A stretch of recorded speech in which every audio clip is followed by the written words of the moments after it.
আসসালামু আলাইকুম ওয়া রাহমাতুল্লাহ। আপনি কি দোয়া করতে করতে ক্লান্ত কিন্তু দোয়া কবুল হচ্ছে না? আল্লাহকে দিনের পর দিন ডেকেই চলেছেন কিন্তু কোনো সাড়া পাচ্ছেন না। সকলভাবে দোয়া করেও ব্যর্থ হচ্ছেন এবং দোয়া কবুলের কোনো নমুনাই চোখে পড়ছে না, বা আল্লাহর রহমত পাওয়ার কোনো সম্ভাবনাও দেখতে পাচ্ছেন না। আপনি কি জানতে চান আপনার দোয়াগুলো কেনই বা কবুল হচ্ছে না এবং কি করলে আপনার দোয়াগুলো সহজে কবুল হতে পারে? তবে আজকের এই ভিডিওটি শুধুমাত্র আপনার জন্যই, তাই পুরো ভিডিওটি একবার না টেনে দেখে নিন।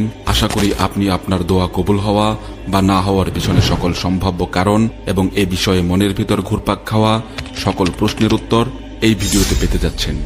প্রিয় ভাই ও বোনেরা, আপনারা কি জানেন ইসলামে দোয়ার গুরুত্ব অপরিসীম? এই দোয়াই একমাত্র মাধ্যম যার দ্বারা বান্দা সরাসরি আল্লাহর সাথে সম্পর্ক স্থাপন করতে পারে এবং মানব জীবনের যে কোনো বিপদে দোয়ার কোনো বিকল্প নেই। আমরা আমাদের প্রতিদিনের জীবনে মাঝে মাঝেই এমন কিছু বিপদ আপদ বা সমস্যার সম্মুখীন হই যে বিপদ আপদ আমাদেরকে পুরোপুরি দেয়ালে পিঠ ঠেকিয়ে দেয় এবং এক পাও সামনে আগানোর মতো জায়গা রাখে না।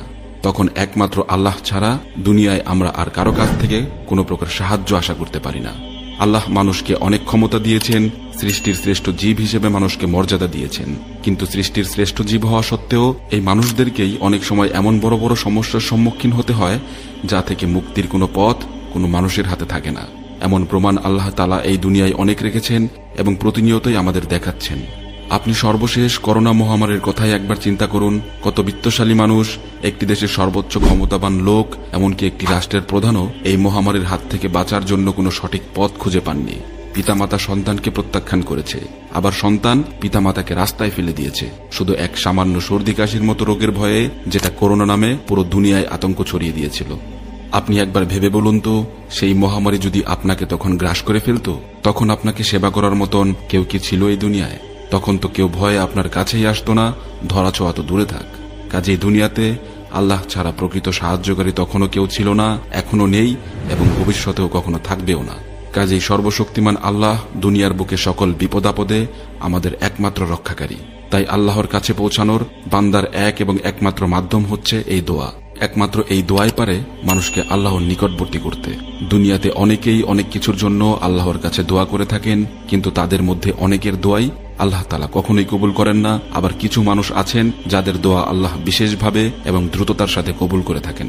তাদেরকে বলা হয় মুস্তাজাবুদ দাওয়া।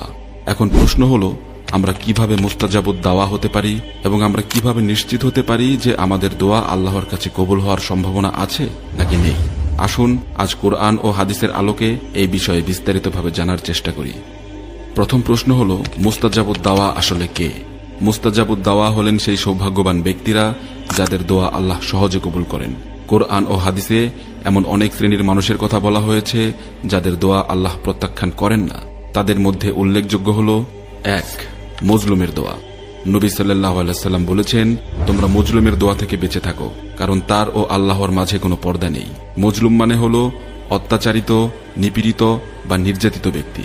এটি সেই ব্যক্তিকে বোঝায় যিনি অন্যায় বা জুলুমের শিকার হয়েছেন কিন্তু নিজে কোনো প্রকার প্রতিরোধ বা প্রতিশোধ নিতে সক্ষম নয়। তাদের দোয়া আল্লাহ সহজেই কবুল করে নেন, কারণ এই মজলুম মানুষগুলোর আল্লাহ ছাড়া আর কেউ নেই।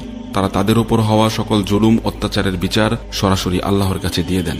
তাহলে এবার ভাবুন তো, এরকম ব্যক্তির উপর যে বা যারা জুলুম অত্যাচার করে আবার আল্লাহর কাছে দোয়াও করে, তাদের দোয়া কিভাবে কবুল হওয়া সম্ভব, যেখানে আল্লাহ নিজেই তাদের সাবধান করে দিয়েছেন যে মজলুমের দোয়া থেকে বেঁচে থাকো।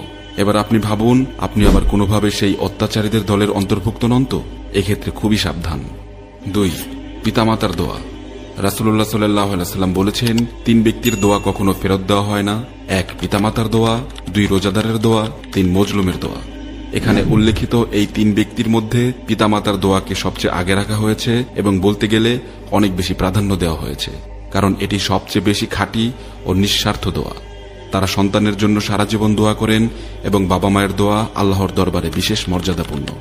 এ বিষয়ে আল্লাহ তাআলা বলেন, তোমার প্রতিপালক তোমাদেরকে আদেশ করেছেন যে তোমরা তাকে ছাড়া কারো ইবাদত করো না এবং বাবা মায়ের সাথে সদ্ব্যবহার করো। তাদের একজন বা উভয়ে যদি তোমাদের সামনে বার্ধক্যে উপনীত হয়, তবে তাদের উফ শব্দটিও বলো না এবং তাদের ধমক দিও না, বরং তাদের সঙ্গে সম্মানসূচক কথা বলো। এই আয়াত স্পষ্ট করে দিচ্ছে যে বাবা মায়ের অবাধ্য হওয়া হারাম এবং এটি আল্লাহর কাছে অত্যন্ত গুনাহের এবং অপছন্দের কাজ। আপনার মনে হয় এই কাজ করে আল্লাহর দরবারে সারা দিন রাত 24 ঘন্টা মাথা ঠুকলেও কোনো লাভ হবে? এটা নিশ্চিতভাবে বলা যায় যে পিতামাতার অবাধ্যদের দোয়া আল্লাহ কবুল করেন না। তাই আপনি এবার নিশ্চিত হন যে আপনি কোনোভাবে পিতামাতার অবাধ্য নন তো। 3. পবিত্র ও হালাল জীবিকা গ্রহণকারীর দোয়া। পবিত্র ও হালাল জীবিকা গ্রহণ করা একজন মুমিনের জন্য অত্যন্ত গুরুত্বপূর্ণ। যে ব্যক্তি হালাল জীবিকা গ্রহণ করে তার দোয়া আল্লাহর দরবারে দ্রুত কবুল হয়। কুরআন ও হাদিসে এই বিষয়ে সুস্পষ্ট নির্দেশনা রয়েছে। আল্লাহ তাআলা কুরআনে বলেছেন, হে রাসূলগণ, তোমরা পবিত্র বস্তু আহার করো এবং সৎকর্ম করো, নিশ্চয়ই আমি তোমাদের কাজ সম্পর্কে সম্যক জানি।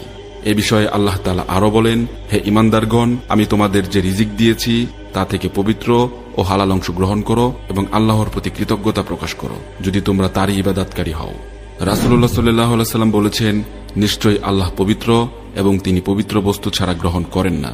এক ব্যক্তি নবী সাল্লাল্লাহু আলাইহি ওয়াসাল্লামের কাছে এসে বললেন, ইয়া রাসূলুল্লাহ, আপনি আল্লাহর কাছে আমার জন্য দোয়া করুন যেন আমার দোয়া কবুল হয়। তখন নবী সাল্লাল্লাহু আলাইহি ওয়াসাল্লাম বললেন, তুমি তোমার খাদ্যকে হালাল রাখবে, পবিত্র রাখবে, পরিচ্ছন্ন রাখবে, হারাম এবং হারামের লেশ থেকে সর্বদা দূরে থাকবে, তাহলে তুমি মুস্তাজাবুদ দাওয়া হতে পারবে।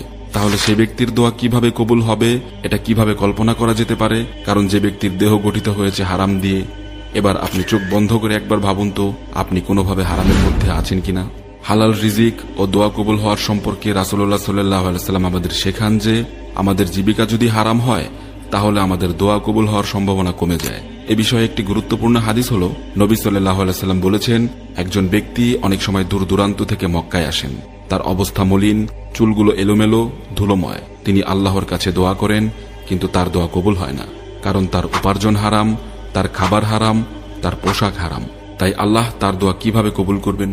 এ থেকে বোঝা যায় আমাদের প্রতিদিনের খাবার, পোশাক ও সম্পদ যদি হারাম হয় তাহলে আমরা যতই আল্লাহর কাছে দোয়া করি তা কবুল হওয়ার সম্ভাবনা কমে যায়। এবার চলুন জেনে আসি হালাল খাদ্য গ্রহণের ব্যাপারে সাহাবী সাদ ইবনে আবি ওয়াক্কাস রাদিয়াল্লাহু তাআলা আনহু এর একটি ঘটনা। সাহাবী সাদ ইবনে আবি ওয়াক্কাস রাদিয়াল্লাহু তাআলা আনহু দোয়া কবুলের জন্য বিখ্যাত ছিলেন এবং তিনি অত্যন্ত পরহেজগার ছিলেন। সাদ রাদিয়াল্লাহু তাআলা আনহু হারাম হালালের ব্যাপারে এতটাই সতর্ক ছিলেন, এই বিষয়ে তার একটি ঘটনা প্রচলিত রয়েছে। ঘটনাটি হলো, সাহাবী সাদ ইবনে আবি ওয়াক্কাস রাদিয়াল্লাহু তাআলা আনহু এর একটি ছাগল ছিল। একবার সেই ছাগল তার প্রতিবেশীর ঘরে প্রবেশ করে সেখান থেকে কিছু খাবার খেয়ে বের হয়ে এসেছে। এই বিষয়টি তিনি খেয়াল করেছেন এবং বিষয়টি তার নজরে পড়ার পর দীর্ঘদিন পর্যন্ত আর তিনি ওই ছাগলের দুধ পান করতেন না, অথচ আগে নিয়মিত তিনি সেই ছাগলের দুধ পান করতেন। কেন সেই ছাগলের দুধ পান করা তিনি হঠাৎ ছেড়ে দিয়েছেন? শুধু এই জন্য যে এই ছাগল যে খাদ্য গ্রহণ করেছে সেটা ছিল বিনা অনুমোদিত অন্যের খাবার। অতএব এর ফলে তার দেহ গঠন হবে হারাম ভাবে এবং তার দুধও সেখান থেকে গঠন হবে। এর ফলে দুধের মধ্যে হারাম মিশ্রিত হবে। এতে করে হয়তোবা তার দোয়া কবুল হবে না বা হওয়ার সম্ভাবনা কমে যাবে। একবার চিন্তা করুন বিষয়টা। এটি ছিল সাহাবীদের তাকওয়ার এক উজ্জ্বল উদাহরণ। এরকম তুচ্ছ একটা বিষয় আমি আপনি হলে কখনো আমলে নিতাম কি? এমন কত অহরহ হারাম আমাদের দৈনন্দিন জীবনে নানাভাবে আমাদের শরীরে প্রবেশ করছে, তা নিয়ে 2-1 মিনিট ভাবার সময় কি আমাদের আছে? তবে আল্লাহ কবে কখন আমাদের দোয়া কবুল করবেন, দোয়া কবুল হতে কেন এত দেরি হচ্ছে, আল্লাহ আমাদের দোয়া কবুল করবেন কি করবেন না, আর করলেও বা সেটা কখন করবেন, এগুলো নিয়ে ভাবার জন্য আমাদের পর্যাপ্ত সময় রয়েছে। এবং এসব বিষয় নিয়ে ভাবতে ভাবতে আমরা একটা সময় ক্লান্ত হয়ে পড়ি এবং হতাশ হয়ে পড়ি, অতঃপর হাল ছেড়ে দেই, যা কখনোই একজন মুমিনের বৈশিষ্ট্য হতে পারে না। প্রকৃত মুমিন হতে চাইলে বা দোয়া কবুল হওয়ার জন্য ন্যূনতম নিশ্চয়তা চাইলে দোয়া কবুলের এই মূল শর্তগুলো আমাদেরকে অবশ্যই মেনে চলতে হবে। আর সেই শর্তগুলো হলো, 1. হালাল জীবিকা অর্জন। আমাদের উপার্জন অবশ্যই সম্পূর্ণরূপে হালাল হতে হবে।